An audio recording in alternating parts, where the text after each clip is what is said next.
Naranasan mo na bang bigla ka na lang hindi pansinin ng isang tao? Yung kahapon lang okay kayo, masaya kausap, may mga plano pa kayo. Tapos ngayon, parang hindi ka na nila kilala, walang text, walang tawag. Biglang nawala na lang na parang bula. Ang una mong iisipin, baka busy lang sila o baka may problema lang.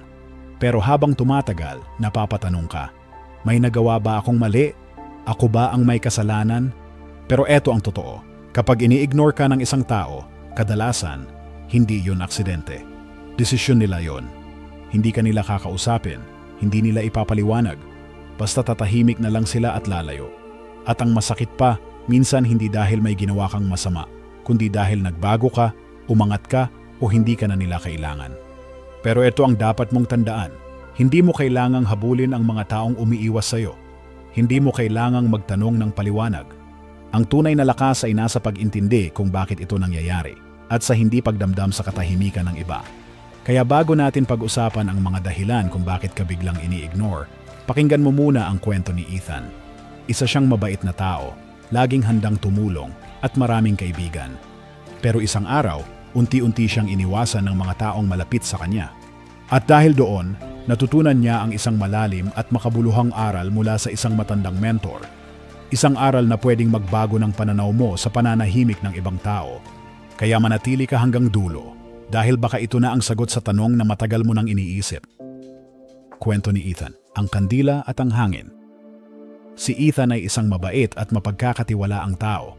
Madali siyang lapitan, laging handang tumulong at palakaibigan. Kaya marami siyang kaibigan at halos araw-araw may kumakausap sa kanya, may tumatawag, nagte-text o nagyayayang lumabas. Pero dumating ang araw na may napansin siyang kakaiba. Unti-unti siyang hindi na pinapansin. Yung mga dating laging nandyan, biglang nawala. Yung mga tawag niya, hindi na sinasagot. Yung mga text niya, seen lang. Napaisip siya, bakit ganito? May nasabi ba akong masama? May mali ba akong nagawa? Dahil nalilito siya, pumunta siya sa matagal na niyang mentor, si Ginoong Harris, isang retiradong psychologist. Tahimik lang na nakinig si Ginoong Harris habang nagkukwento si Ethan. Pagkatapos, ngumiti si Ginoong Harris at kumuha ng kandila at posporo. Sindihan mo nga ito, sabi niya. Sinindihan ni Ethan ang kandila, maliwanag ang apoy. Sige, ilapit mo sa bukas na bintana. Nilapit ni Ethan ang kandila sa bintana. Biglang umihip ang hangin at namatay ang apoy. Nagulat siya. Anong ibig sabihin nito, sir?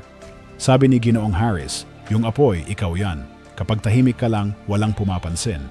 Pero kapag nagsisimula kang magliwanag, kapag gumagaling ka, umaangat ka, mas maraming hangin ang dumarating para patayin ka. Doon naintindihan ni Ethan ang aral. Minsan, hindi ka iniwasan kasi may mali ka. Iniwasan ka kasi napapaalala mo sa kanila yung mga bagay na hindi nila nagagawa. Hindi ka nila tinanggihan, umakyat ka lang. At hindi lahat ng tao kayang sumabay sa pag-angat mo. Simula noon, hindi na siya naghahanap ng paliwanag. Tinanggap niya ang katahimikan bilang senyales ng paglago, hindi ng pagkatalo. Bago tayo tumuloy sa unang lesson, kung nakakatulong sa iyo ang mga ganitong videos, huwag kalimutang mag-subscribe at i-turn on ang notification bell para updated ka lagi sa bagong content. Tara na, simulan na natin ang unang aral. Number 1. Tinetest ka lang nila. May mga tao na bigla na lang hindi nagpaparamdam, hindi dahil wala silang pakialam, kundi dahil gusto ka lang nilang i-test. Parang laro lang sa kanila. Gusto nilang makita kung hahabol ka, kung maaapektuhan ka, at kung gaano ka kaimportante sa kanila. Minsan, sweet sila at laging kausap. Pero kinabukasan, biglang nagbago. Malamig na, hindi nagre-reply, at parang may tampo pero walang sinasabi. Doon ka magsisimulang mag-isip, may nagawa ba akong mali? Ako ba ang may kasalanan? Pero ang totoo, wala kang mali. Gusto lang nilang makita kung hahabulin mo sila. Kapag nag-double text ka, nagtanong ng okay ka lang ba? O pinilit mo silang kausapin, panalo sila. Ibig sabihin, apektado ka at alam nilang may hawak sila sa damdamin mo. Parang laro ng tug of war. Habang pareho kayong humihila, may laban. Pero kapag binitawan nila ang lubid, titingnan nila kung hihilahin mo pa rin. Kapag hindi mo ginawa, tapos ang laro. Dito papasok ang Stoic wisdom. Ang taong may pinakamababang pangangailangan mula sa iba ang siyang pinakamalakas.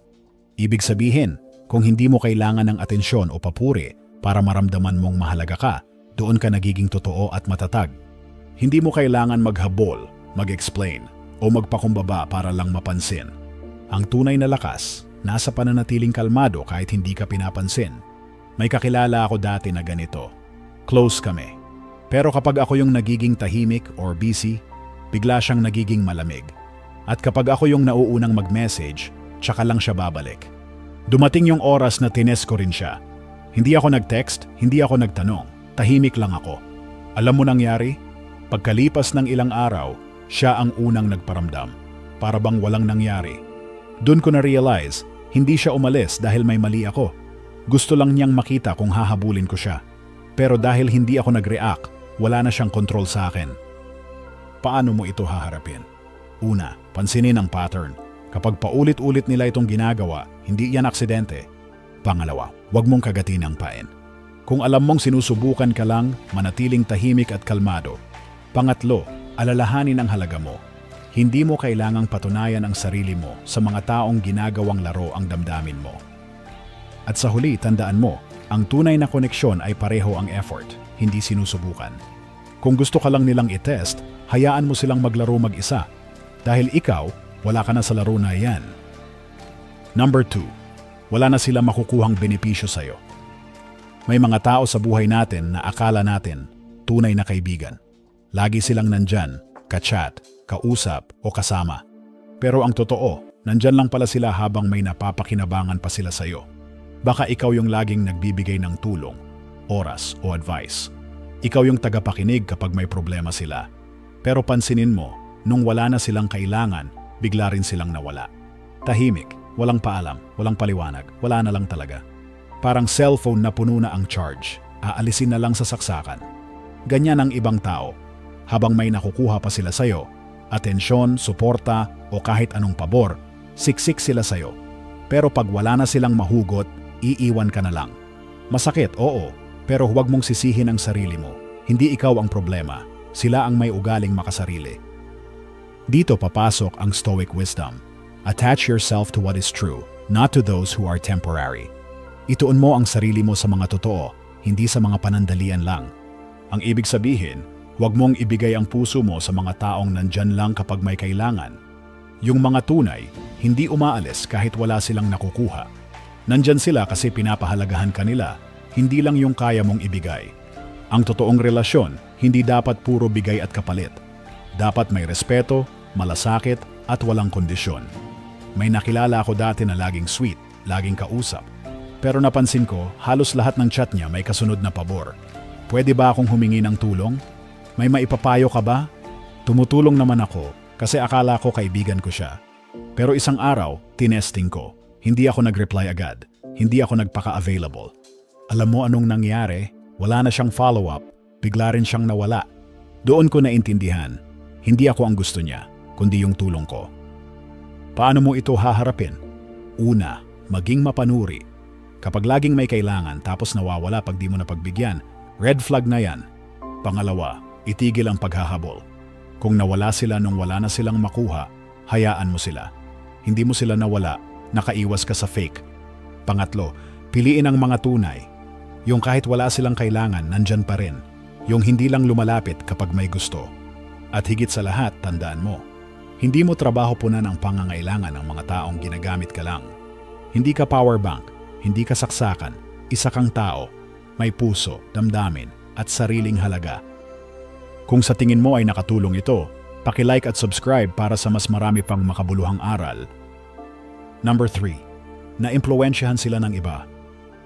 Minsan, may mga taong bigla na lang nag-iiba ng ugali sa'yo, nagiging malamig, umiiwas, o parang may galit. Pero ang totoo, wala ka namang ginawang masama. Wala kayong away, wala namang dahilan. Alam mo kung bakit? Na-impluwensyahan lang sila ng iba. May narinig silang kwento tungkol sa'yo, chismis o maling impormasyon, at agad nilang pinaniwalaan. May mga tao talagang hindi gumagamit ng sariling pag-iisip. Mas pinapakinggan nila ang sinasabi ng iba kaysa tanungin ka mismo. Parang dahon sa hangin, madali silang dalhin kahit saan. Kung ano ang hipan ng opinyon ng ibang tao, doon sila napupunta. Hindi sila parang punong matibay na nakatayo kahit anong hangin ang dumaan. Wala silang sariling paninindigan. At dito papasok ang Stoic wisdom. A mind easily swayed was never truly yours. Ang isip na madaling madala ng iba, hindi talaga naging iyo. Ibig sabihin, kung kaya silang baligtarin ng ibang tao laban sa'yo, hindi talaga sila totoo sa'yo. Dahil kung totoo sila, kakausapin ka muna. Magtatanong sila ng direkta, hindi basta maniniwala sa chismis. May kilala akong ganyan. Dati okay kami, masayang kausap, palaging present. Pero isang araw, naging mailap siya. Kalaunan, nalaman ko na may nagsabi raw sa kanya ng hindi maganda tungkol sa akin. Bagay na hindi naman totoo. Ang masakit, hindi man lang niya ako tinanong kung totoo ba yon. Mas pinili niyang maniwala sa sabi-sabi kaysa sa pagkakaibigan namin. Gusto ko sanang magpaliwanag. Pero naisip ko, kung kaya mo akong husgahan ng walang tanong, siguro hindi mo talaga ako kilala. Paano mo ito haharapin? Una, huwag makipagdebate. Hindi mo kailangan ipilit ang sarili mo sa mga taong mabilis maniwala sa iba. Pangalawa, hayaan silang lumayo. Kung ganyan sila kadaling maniwala sa chismis, hindi mo sila kailangan sa buhay mo. Pangatlo, pumili ng totoong tao, yung may sariling isip, yung marunong makinig sa katotohanan, hindi lang sa kwento ng iba. At tandaan mo, ang mga tunay na tao, hindi nadadala ng ingay ng chismis. Hinahanap nila ang totoo. Kung may lumayo sa'yo dahil lang sa narinig nila, okay lang yan. Hindi mo kailangang habulin ang tiwalang madaling mawala. Kasi sa totoo lang, hindi ikaw ang nawalan, sila. Number 4. Hindi ka na kontrolado ng gusto nila. May mga tao sa buhay natin na mabait at malapit lang kapag lagi kang sumusunod sa gusto nila.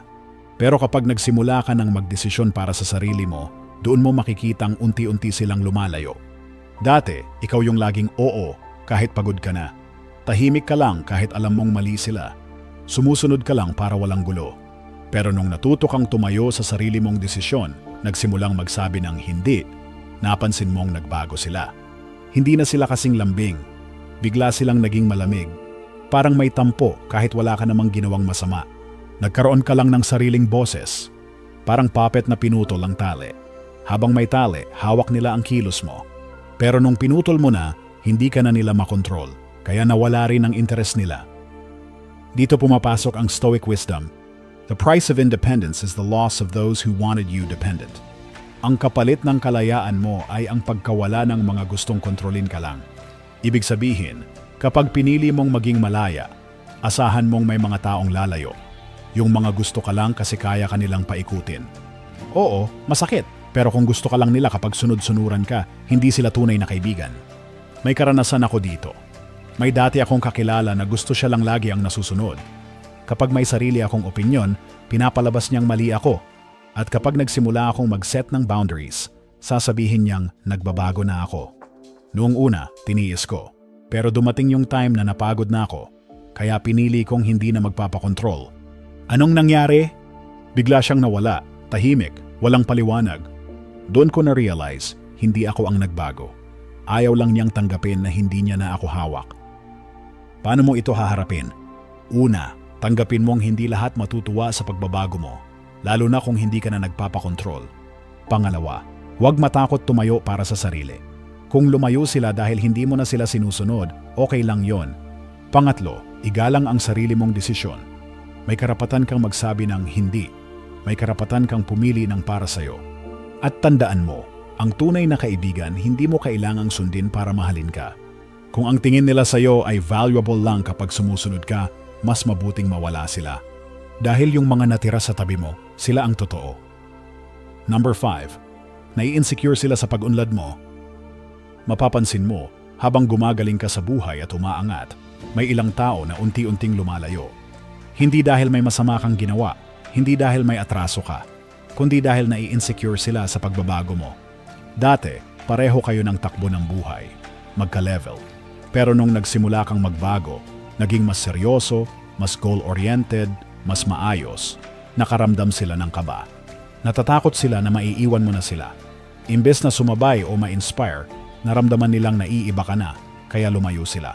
Parang umaakyat ng bundok. Sa simula, sabay kayo. Masaya at magaan ang lakad. Pero habang tumataas ang bundok, mas nagiging mahirap. Ikaw, tuloy lang ang akyat. Sila napapagod at nahuhuli. Hanggang sasabihin nila, "Uy, nagbabago ka na ah. Ang seryoso mo na ngayon." Pero ang totoo, hindi ikaw ang nagbago. Sila lang ang hindi sumabay. Dito papasok ang Stoic wisdom. Do not shrink to make others comfortable. Huwag mong pigilan ang pag-unlad mo para lang maging komportable sila. Ibig sabihin, huwag mong i-adjust ang sarili mo pababa para lang hindi sila ma-insecure. Hindi mo kailangang pigilan ang pangarap mo para lang magkasama pa rin kayo sa dating level. Hindi ikaw ang may problema. Yung insecurity na nararamdaman nila galing sa takot nilang maiwan. May karanasan ako dito. May kaibigan ako na noong una, laging nakasupport. Pero nung nagsimula na akong seryosohin ang goals ko, magbago ng routine at unti-unting umangat, nag-iba na siya. Dati excited siya sa mga plano ko. Ngayon parang wala siyang pakialam. Minsan may mga biro pa siyang may halong inggit. Grabe, masyado ka nang seryoso. Iba ka na ngayon, di ka na tulad ng dati. Noong una, nasaktan ako. Pero napaisip ako, masama bang magsikap? Masama bang umasenso?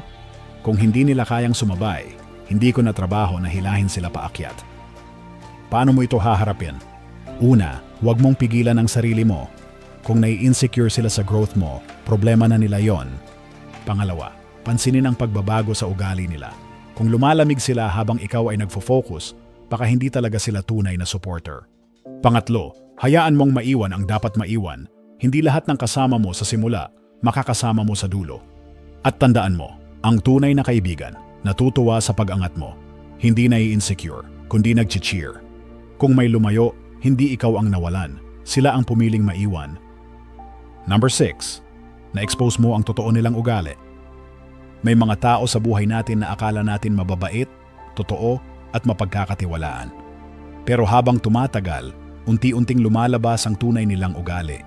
Noong una, parang maayos silang kasama. Pero sa bandang huli, nakikita mo na kung sino talaga sila. Dati, parang laging nandyan sila para sa'yo. Maayos makitungo, laging mabait. Pero nung naipakita na nila ang totoo nilang ugali, pagiging manipulador, sinungaling, o mapagsamantala, bigla na lang silang lumayo. Hindi dahil ikaw ang may kasalanan, kundi dahil hindi na sila makapagtago. Parang ilaw sa madilim na kwarto. Sa dilim, hindi mo nakikita ang gulo, dumi, o anino. Pero kapag binuksan ang ilaw, lumalabas ang lahat. At yung mga bagay na umaasa sa dilim, nawawala. Ganyan din ang ibang tao. Habang hindi mo pa sila nahuhuli, okay ang pakikitungo nila. Pero kapag nakita mo na ang totoo nilang ugali, hindi na sila komportable. Kaya sila mismo ang lumalayo. At dito papasok ang Stoic wisdom. The truth offends only those living a lie. Ang katotohanan ay nakakainsulto lang sa mga taong nabubuhay sa kasinungalingan. Kung nasaktan sila sa sinabi mo o sa nakita mo, malamang ay dahil natamaan sila ng totoo. At ayaw nilang harapin yon. May karanasan ako dito. May kakilala ako na laging nagrereklamo, laging nagpapanggap na biktima. Siya lagi ang kawawa, ako naman, laging nauunawaan siya. Pero habang tumatagal, napansin ko, gamit niya lang ang paawa para makuha ang gusto niya. Paulit-ulit, paulit-ulit. Hanggang isang araw, tinanong ko siya ng direkta. Hindi ako nang away, pero tinanong ko lang ng maayos. Bigla siyang na-offend. Tapos, bigla na lang nawala. Wala nang paliwanag, walang closure, bigla na lang hindi nagparamdam. Doon ko na-realize, umalis siya hindi dahil masama ako. Umalis siya kasi hindi niya kayang harapin ang totoo. Paano mo ito haharapin? Una, huwag kang magsisi kung nakita mo ang totoo. Masakit minsan, pero mas okay ito kaysa patuloy kang lokohin.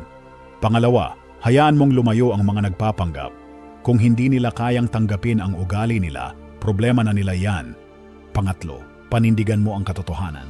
Ang totoong tao hindi takot sa totoo, sila pa nga ang nagpapasalamat. At tandaan mo, ang katotohanan hindi sinisira ang totoong relasyon. Ang sinisira lang nito, yung mga peke. Kaya kung may lumayo dahil nakita mo na ang totoo nilang ugali, pasalamat ka. Natanggal na ang maskara, at ngayon, malaya ka na. Number 7. Isa itong pagpapala, blessing in disguise. Kapag may taong bigla na lang lumayo, ini-ignore ka o iniwan ka, masakit talaga sa simula. Mapapatanong ka, may mali ba sa akin? Minsan mararamdaman mong kulang ka o hindi ka sapat. Pero habang lumilipas ang panahon, matututo kang tumingin sa mas malalim na dahilan. At doon mo marirealize, hindi ito simpleng pagkawala, kundi isang biyaya. Oo, masakit. Pero minsan, ang paglayo ng ibang tao ang sagot sa dasal mong di mo alam na ginagawa mo. Iniwan ka nila para maging malaya ka, para mas makilala mo ang sarili mo. parang dahon na nalalagas tuwing taglagas. Sa unang tingin parang malungkot, pero hindi naman dahil may mali ang puno. Nalalagas ang dahon para may space sa bagong usbong, sa panibagong simula. Ganyan din sa buhay. May mga taong dumarating para lang sa isang parte ng buhay mo. At kapag tapos na ang role nila, kusang nawawala. Dito papasok ang Stoic wisdom. Do not grieve those who walked away. Be grateful they revealed themselves. Huwag mong iyakan ang mga umalis. Magpasalamat ka dahil ipinakita nila ang totoo. Imbes na masaktan ka, matutong magpasalamat. Kasi ngayon, alam mo na kung sino ang totoo at sino ang hindi. May kaibigan ako dati na akala ko ay solid. Laging present, laging kausap. Pero nang dumaan ako sa pagsubok, unti-unti siyang nawala. Wala na yung kamustahan, wala na yung suporta. Bigla na lang hindi nagparamdam. Noong una, masakit. Pero kalaunan, naisip ko, hindi pala siya tunay na kaibigan. Kasama ko lang siya habang madali akong kausap. Nung naging mahirap na, iniwan niya ako. Masakit man, malaking aral yon. Kasi pagkatapos niyang mawala, dumating ang mga taong mas totoo. Yung mga hindi umaalis kahit wala akong maibigay. Yung mga hindi naghahanap ng kapalit para manatili. Paano mo ito haharapin? Una, palitan mo ang lungkot ng pasasalamat. Hindi lahat ng nawala ay talagang kawalan. Minsan, kalayaan yan. Pangalawa, huwag mong habulin ang mga umalis. Kung madali silang nawala, baka hindi talaga sila para sa'yo. Pangatlo, pahalagahan ang mga nanatili. Sila ang totoo.